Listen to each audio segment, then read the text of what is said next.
তিন সমন্বয়কের হাতে ছিল কোটা আন্দোলনের মূল চালিকা শক্তি, যাদের মূল লক্ষ্য ছিল এই আন্দোলনের মাধ্যমে শিক্ষার্থীদের আবেগকে ব্যবহার। আমার পাঠাইছে আর কি হবে দুজন লোক উত্তরা কোন জায়গায়? উত্তরা আজিমপুর মার্কেটের পিছনে পাঠাইছে। যে সেই জায়গায় যায় ভাঙচুর করবি, ডাকাতি করবি, লুটপাট করবি আর কি, এরকম আগুন ধরে দিবি। আচ্ছা, আগুন ধরাইতে কইছে। আমি বলছি আগুন ধরাইতে কইছে রাজলক্ষ্মীর আজিমপুরের পিছে। আজমপুরের পিছে কোন দোকানে? দোকান পাড়ে আর কি, দোকান পাড়ে মার্কেটে আগুন ধরে। আচ্ছা আচ্ছা, তোরা কেডা বাড়াইছে?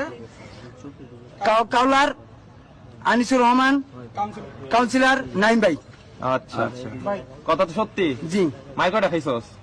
মাইর খাইনি ভাই। মাইর খাস না এখনো? মিথ্যা কথা কসকে? মাইর তো খাইছস, মাইর খাই তো কথারি বাইর করছস। মানে মিথ্যা কথা থেকে সরাইতাছি না। জীবনে চুরি করতে যাবি, আইতে পারবিও না, প্যারা নিস না।